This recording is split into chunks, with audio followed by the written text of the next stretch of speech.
So welcome.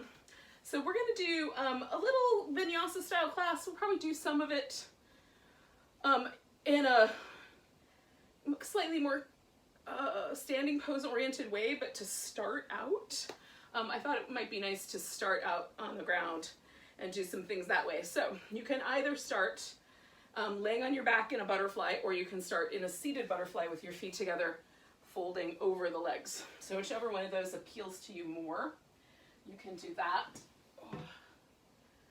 I am gonna do a reclining version. I don't know why I put the blanket as far away as I could possibly put it, but I did. So I'm gonna take a blanket and roll it up, and that's gonna go under my knees, just so I have a little extra support under the edges of my thigh. Okay, so feet together, that makes the butterfly shape. Oh. And then I'm gonna start reclining. Oh. And then just relax and breathe.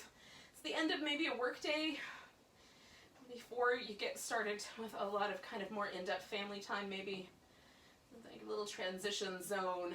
So we'll take a little transition zone mentally as well from all the things that require us to think about stuff and plan and make lists and all that jazz. And then this part, the yoga part, which just requires that we're present and we do things in the moment. So start with a pose and then breathe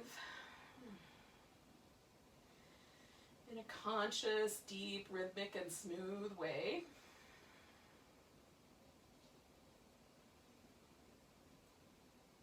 And then pay attention. And sometimes I find like I'm still holding tension around my shoulders or in my face.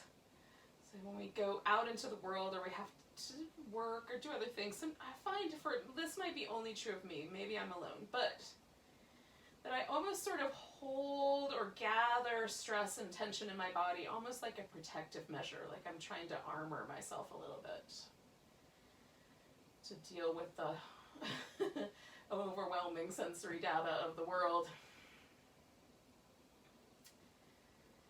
And then yoga practice becomes a time where I can just put all of that down and get a little softer and a little more receptive.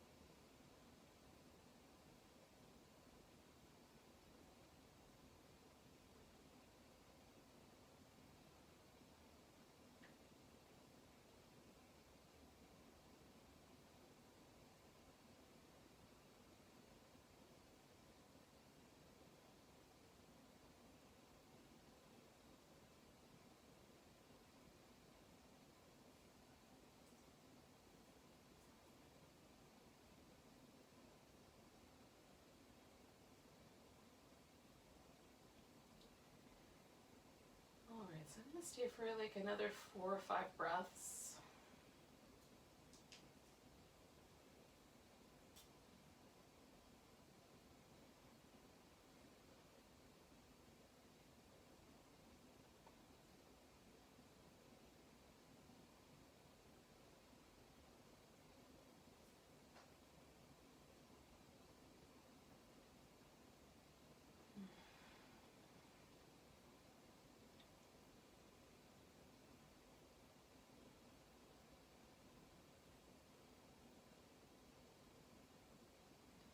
I'm going to bring my knees together with that exhale, and then I'm just going to set my blanket off to the side. I'll come back to that in a little bit. But to start with, just kind of, I'm doing this, like my feet are maybe hips distance apart, maybe a tiny bit wider than that, but just sort of windshield wipering back and forth to start with, in that position. Usually so far they get. And then just kind of slowly creeping the feet out a little wider apart. And making room for the kind of internal rotation here, which brings my hip with it if I take it to an extreme. Oh, but it feels kind of good to take it to a little bit past an edge. Just make sure your knee doesn't feel any pain.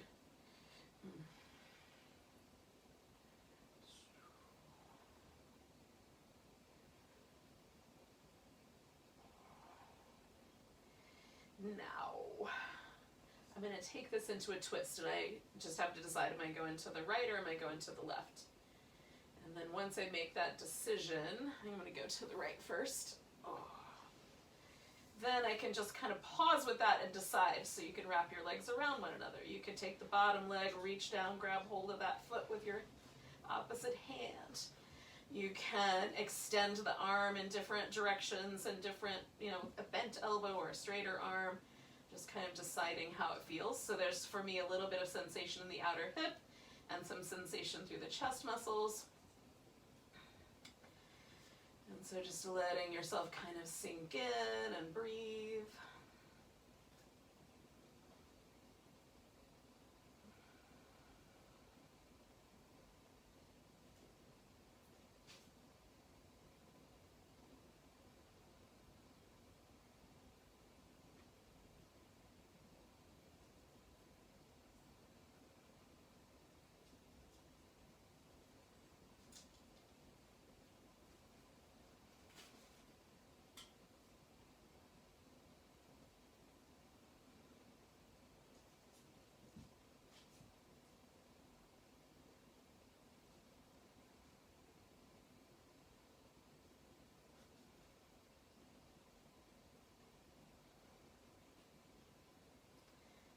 Take one more big breath. And then I'm going to bring the legs back to the center. Before I do the other side, I'm going to go back to that little kind of windshield wiper move. Now, if you're doing, I forgot to mention this, but if we're doing a seated thing and you want to stay seated, you could have done a seated twist. If you're still doing that, yay! And if not, maybe you join me here. Let's see how it goes. Oh, so then I'm just going to take my legs the other direction. Oh.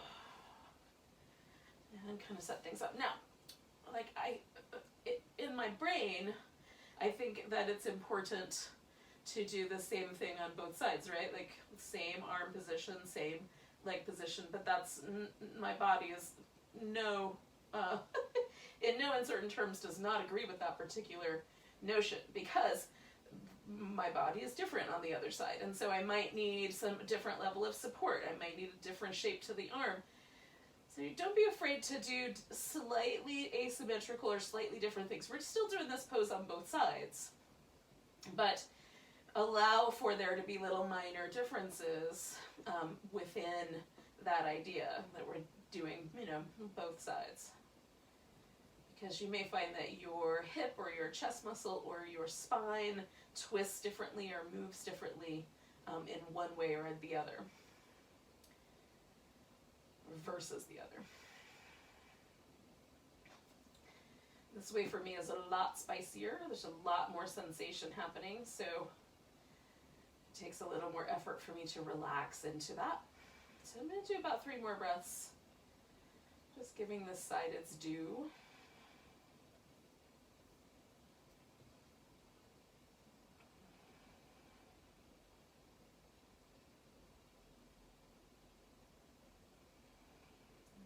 Back, and hopefully I'm alone on my mat right now. I'm not gonna smoosh anybody. Okay, and then just pausing for a second, just noticing.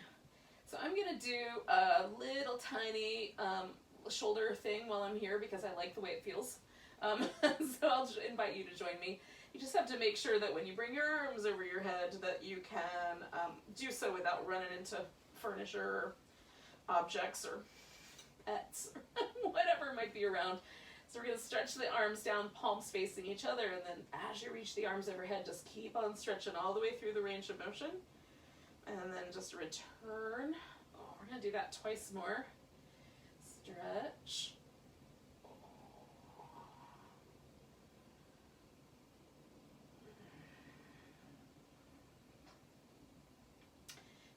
One more time.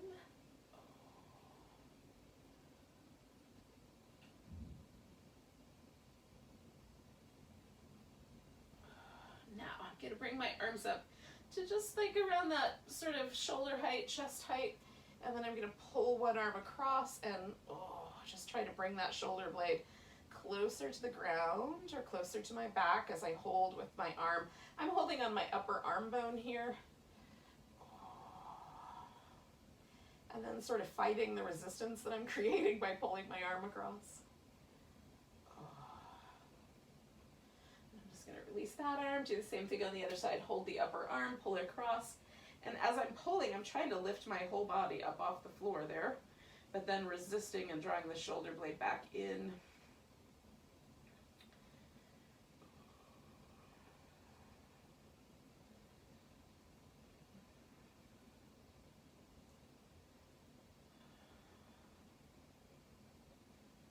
And then taking a nice big breath. Bringing everything back together. Oh, there's my friend.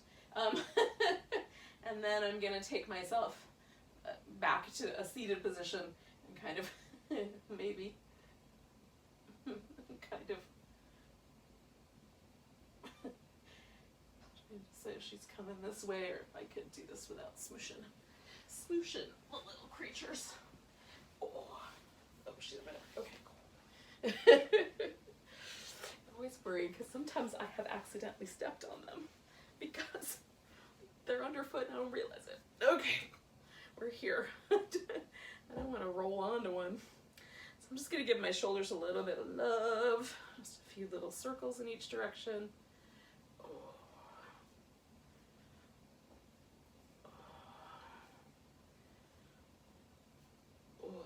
And then same kind of idea with my neck. I'm just going to check in.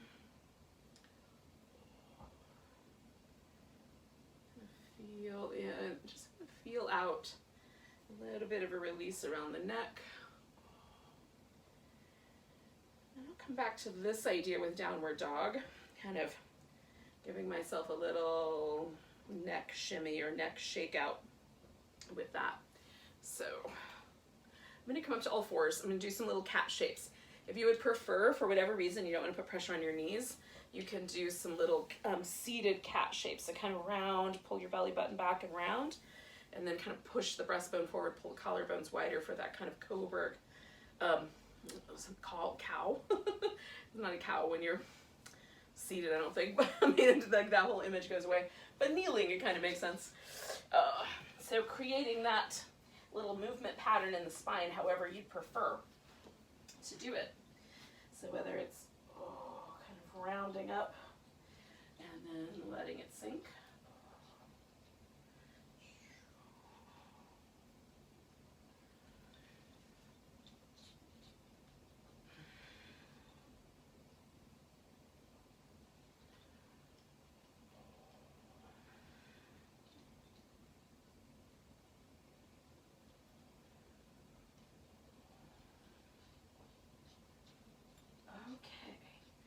Now I'm going to take this into downward dog. So if you prefer not to do downward dog, then you can go instead directly to a standing pose.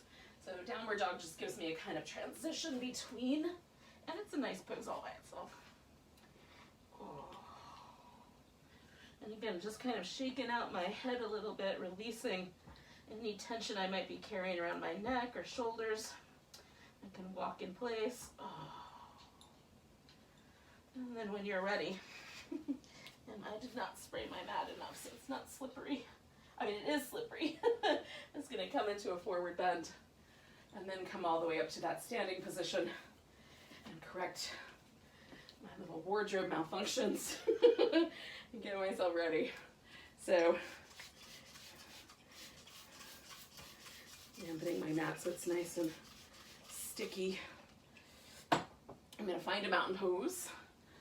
And again, mountain pose, I'm kind of liking a sort of a touchstone, because really, if you can stand up, and that's the thing, like there are examples where you might have to do a seated mountain, but if you can stand, then mountain pose might seem deceptively simple, but in many ways, it sort of clues us into all kinds of body patterns. So does the weight feel even from your right foot to your left foot? Does it feel like you're even from the front of the foot to the back of the foot?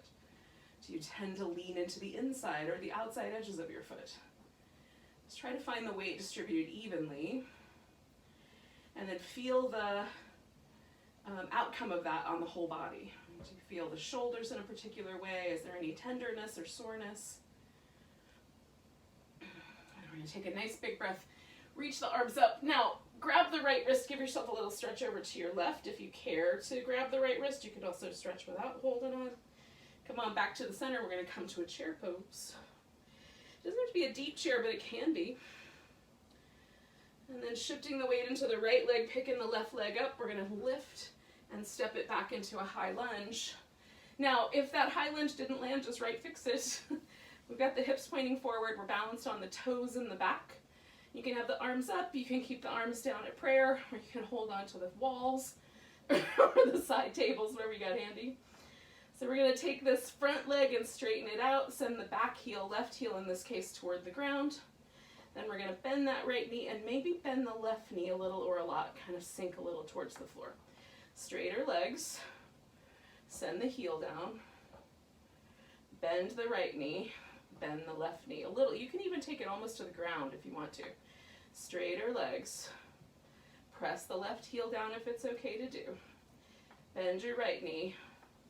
Bend your left knee. Now you can either step back into downward dog and do a little sun salutation vinyasa sequence, or you can step up to chair pose and hold that. So choosing which one you want to do, and I'll show you the other one in the second round.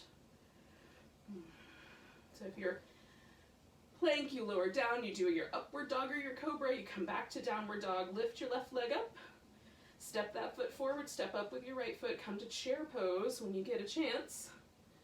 And then from chair, we're going to take that right leg up and step it back into the high lunge.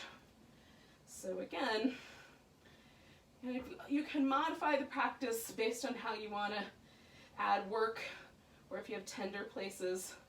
So right now, everything's pointing forward, hips, knees. We're going to straighten out the front leg, send the right heel down, bend the left knee, bend the right knee a bit. Straight legs, right heel goes down, bend the left knee, bend the right knee a bit.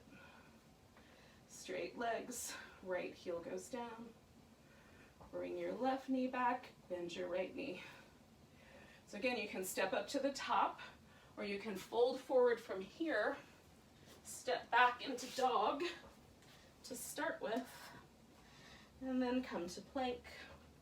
You can lower down without the knees, but I find it helpful for the shoulders to provide a little less stress, at least for mine. A little cobra. Back to your dog. Now if you did that on the other side, you'll take your right leg up. Step that forward, bring your left foot up to meet it. Come up halfway. And then come to chair pose.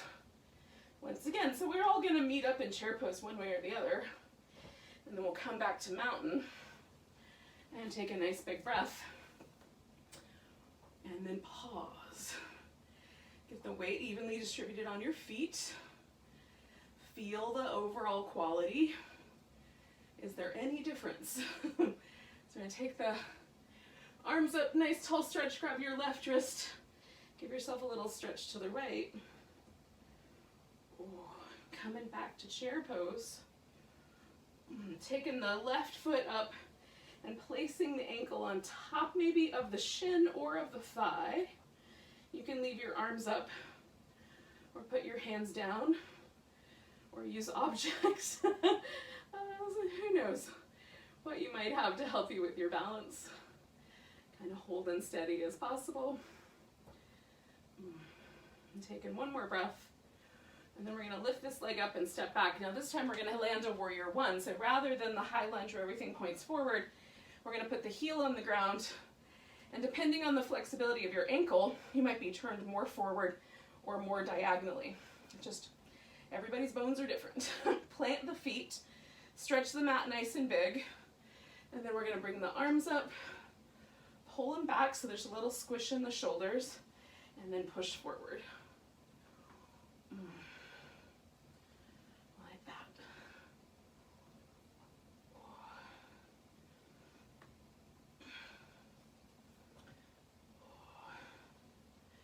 And one more. Now I'm going to straighten out my front leg and fold over it. You can add some extra props like some blocks. You can bind your hands behind your back if you like. So I'm going to do this one loose, and I'm going to use a couple blocks so I can keep my spine a little on the longer side. As soon as I feel that stretch kind of through the back of this leg, I'm there. I'm swinging my back heel around just a little and bringing it down to get a little more even calf stretch. There's a tendency for this big toe to want to peel off the ground, so just keep your foot nice and stable. One more breath. And then you have the choice between the two transition options. Transition option 1, which is to step back into down dog, do the full plank lower down, or transition option 2, step up to the top of the mat and come back to chair pose, and we'll just hold that then.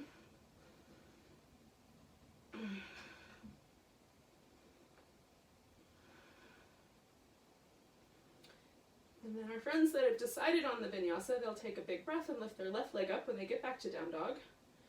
Exhale, step that foot forward. Right foot comes to meet it. And then they'll join us here in the chair. And then we'll take the weight over to the left side, bring the right ankle up on top. Find the balance. Or maybe you don't find the balance tonight and you just wobble and catch, wobble and catch. Don't forget to catch. Oh. So one more breath.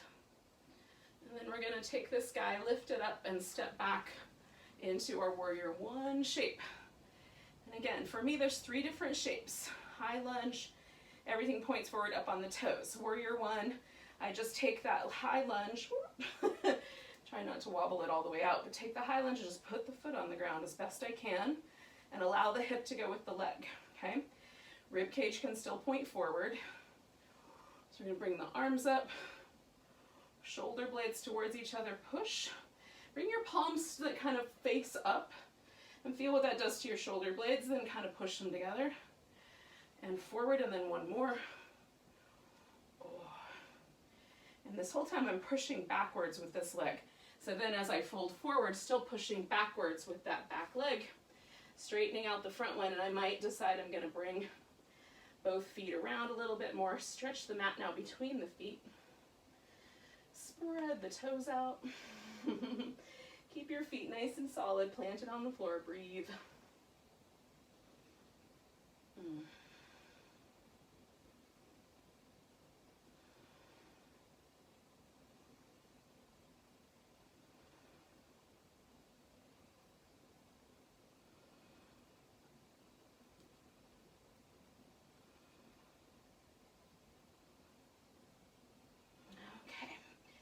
Either stepping up to chair pose and holding steady with that, or stepping back to dog pose and adding in the more kind of sun salutation oriented movement pattern. And again, whichever leg you didn't use last time, so it should be the right one for most of you, you'll step that forward, bring the other leg up. And then we're going to come to chair pose and join up with our friends. And then we'll come all the way up to mountain pose. Hi, sweetie. And find that again.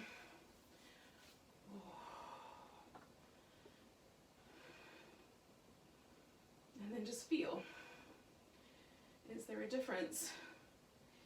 For me, almost always there is a difference, a dramatic difference sometimes, just with kind of the overall quality or the overall aliveness that I feel. So I'm going to take a big breath, lift up onto the tiptoes, and then sinking into chair, I'm going to take the right hand to the ground, or you can use a block. The left leg's going to come up, taking a little half moon balance.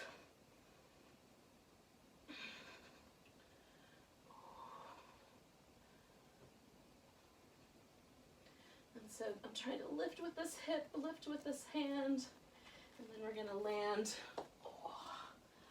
in warrior two. Maybe that worked out. Maybe we have to fiddle with it a little bit. Coming back to reverse warrior. Warrior two, side angle. Oh. Warrior two, reverse. Warrior two, side angle. Warrior two, one more time. Reverse.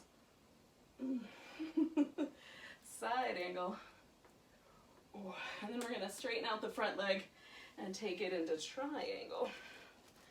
So we've got two straight legs, a little more action for the hamstrings on the front leg.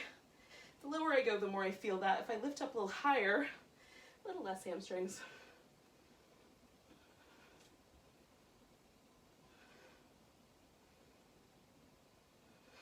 Two more breaths. We're going to come all the way up. Turn all 10 toes forward. Take a nice big inhale.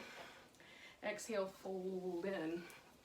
So you can keep this with the toes pointing a little more in or more forward, or you can turn your toes to point out a little bit more.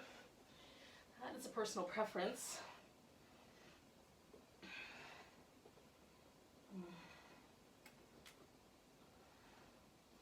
And I sometimes like to make it a little bit more liquid, so I might turn the toes out just so I can bend the knees and kind of wobble this pose back and forth. Oh. So two more breaths. And then I'm going to come up and bring myself all the way to standing. Now again, option one, go to downward dog, do the full vinyasa. Option two, step up to the top of the mat. Find the chair pose. I think they're both challenging. They're just challenging in different ways. So once you're back to downward dog, pick a leg, lift that leg, exhale, step it forward, look up, bring the other one up, and then you'll join us here in this chair pose. And then we're going to take the left hand to the floor and bring the right leg up into a half moon balance. And again, I'm trying to kind of lift myself. Stay as light on my hand as possible. I'm trying to keep as much of the weight as I can in my standing leg. My hand is nice though. Nice big breath. And then we're going to land maybe in warrior two. Coming back to reverse. Warrior two. Side angle. Warrior two. Inhale. Exhale. Inhale. Exhale. One more. Inhale. Inhale. And we're going to straighten out the front leg and come into triangle pose. Choosing how the pose feels. Orienting yourself a little bit.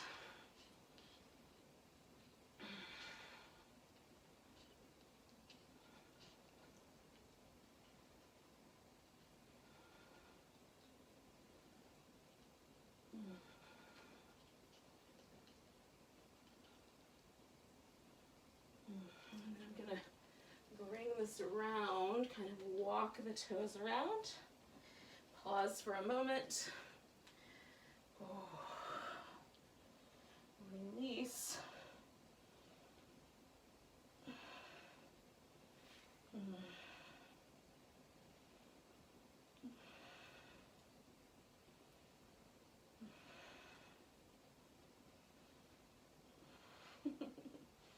Two more breaths. And then We're gonna step ourselves maybe back to downward dog. If you prefer, you can go directly to child's pose instead, because we'll land on the belly and stay. So, coming forward and bringing yourself all the way down to the belly. Oh. All right, so first I'm gonna start with just some shoulder movement. Now I've got my head turned so you can hear me. I'm not talking into the floor, but normally I would put my forehead on the ground. So just sort of moving the shoulders. Now my hands are pretty high up, close to the top of my shoulder, and using my back muscles to lift, coming into a little cobra, coming back down, slide your hands back, shoulder wiggles, oh, and then cobra, and then slide them back, shoulder wiggles, oh, and one more cobra, oh, and then back to child's pose. Oh, I got a cramp in my foot. Oh.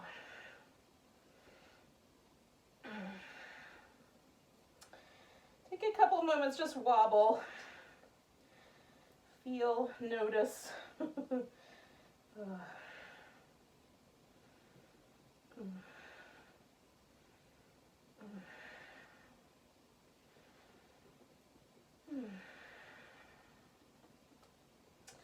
going to eventually come to a seated position. Oh, if you need a little more time, take it. Oh.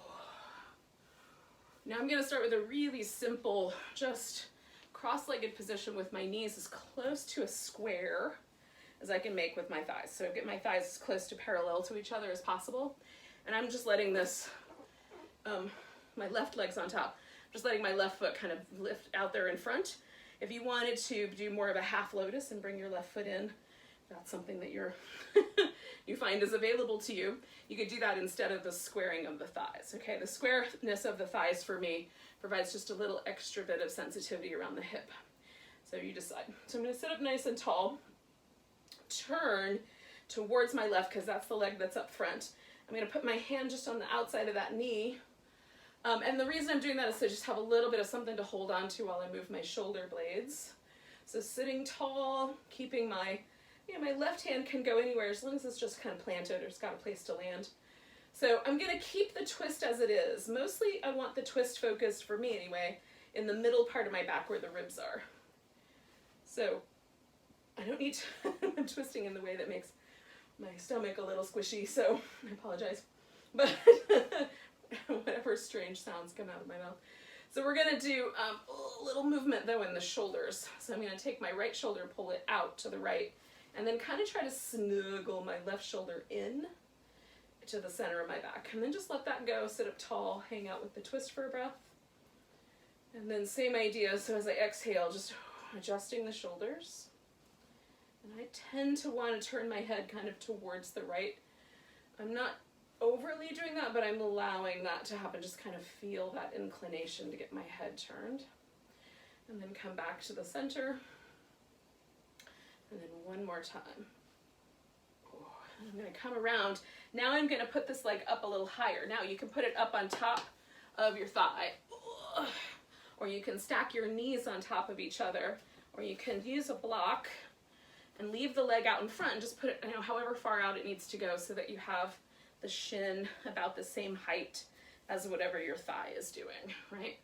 So if your thigh is higher, you might build the support up so the shin is a little higher. You might lean back a little bit. You might sit up really tall. You might lean forward a little bit. It's going to largely depend on how much sensation is happening in this outer hip. If it starts to land in your knee, you've gone too far. And a way to protect the knee if your knees are really sensitive is to keep your shin bones aligned really evenly. So flex your foot, keep your toes pointing in the same direction as the knee so that the shin is not twisting or turning in any way. And that will just stabilize the knee a little. So just, I wouldn't be pushy with your knees, but just in case you need a little extra support there.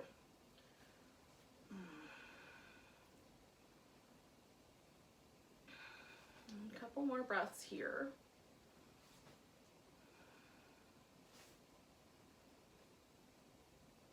And I'm going back myself off, take this leg off the top of the stack, take the other one out, and just for a moment, just kind of rinse them both out a little.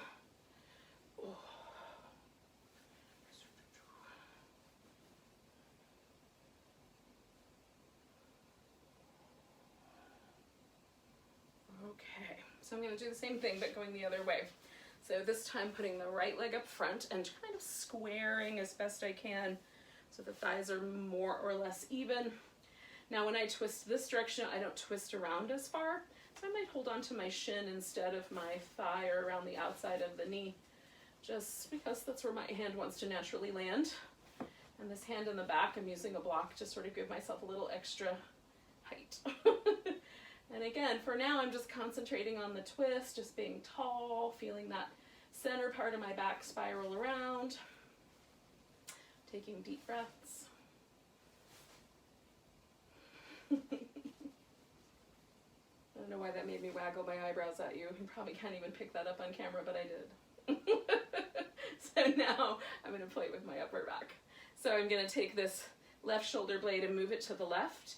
Bring the right shoulder blade in, and again, there's kind of, I just feel the inclination to turn my head in the left direction, so I do. And then come around, kind of release it, feel the twist in the spine, maybe get taller. Left shoulder blade goes out, right shoulder blade comes in, and for me, there's a little less movement on the right side, so I really concentrate, and then let it go. Sit up tall, hold the twist, left shoulder blade out, right shoulder blade in. Oh, this is my last time. I'm getting into it. And then release it. Oh, and come out of that twist. And again, you can just bring your leg up on top, or you can slide the knees over top of each other. You can employ a prop of some sort. Ideally, all we're doing is just holding onto this kind of tighter knee position, whether the knees overlap or they stay parallel. We're just wanting a little bit more of an inward movement than an outward movement. So the opposite of the butterfly. Maybe you're just sitting up tall. Maybe you're leaning back a little bit. Maybe there's room to lean forward before too much pressure develops around your knee.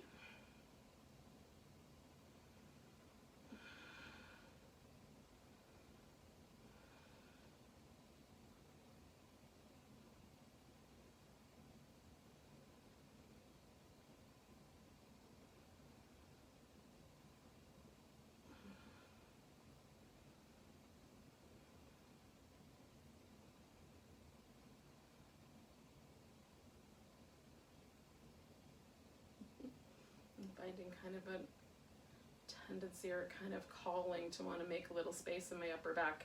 Just kind of jiggling things, moving my shoulder blades back and forth. Alrighty, coming out of there, take the top leg up. Alright, so then I'm just going to pause for a moment and give everything just a little subtle movement. Because all we have left to do really is our final relaxation. Once we get on the ground, we might come back kind of to that earlier shape, like I'm going to do the little windshield wipers, maybe bring my knees into my chest and give myself like a little hug. It's good to hug your favorite yogi every day. And sometimes I feel like I need a hug, y'all. So I'm going to put the blanket underneath just so it's there. Having a blanket under the thighs releases all kinds of pressure from my hip flexors. So I like it. If when you lay down on your back, it always feels like your low back arches too far, try the blanket or pillows, anything under the legs that kind of elevates the thigh a little bit. It's nice. Oh. Okay. Oh, I'm just gonna give myself just a little bit of a little rock here. Okay, so I like the blanket quite tight up against the edge of the thigh, but you might prefer it just under the knee. So this is where I need the release. It's right there at the front of my hip. So having it up tighter helps that happen. And then my low back is nice and evenly curvy. Like there's room under there. Maybe a mouse could squeak in, but I'm not making homes for guinea pigs under my low back.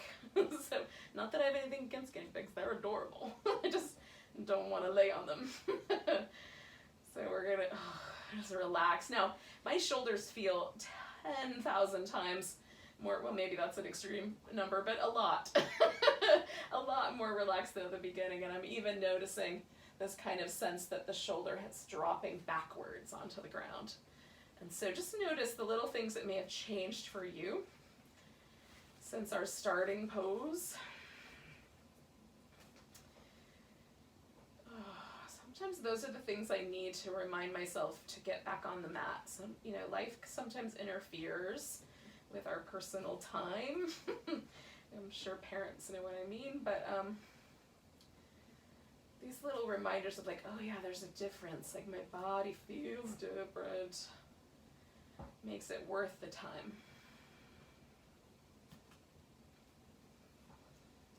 It might be more mental than physical, so just notice how that feels too. Is your mind state different than when you got here?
We're just going to stay one more minute, just letting ourselves relax before we go on about our lives.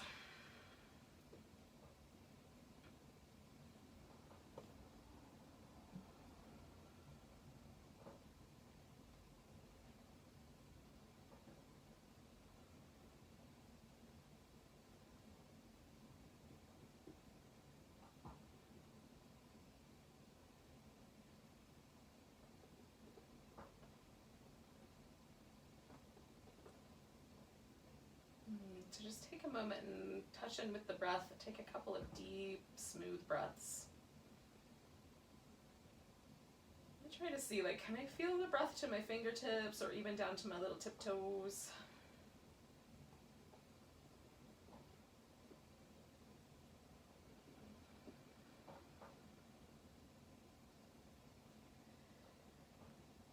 And then when you let go with it, exhale. You can wiggle your fingers and toes and move the wrist and ankles a bit and then stretch out a bit. One more time. I'm gonna give myself a little hug and a back massage because it's an easy transition point to sitting back up. Oh my goodness. Thanks for joining me for some busy ferret yoga. We're going to take a nice big breath together. And a big deep sigh. Namaste, yogis.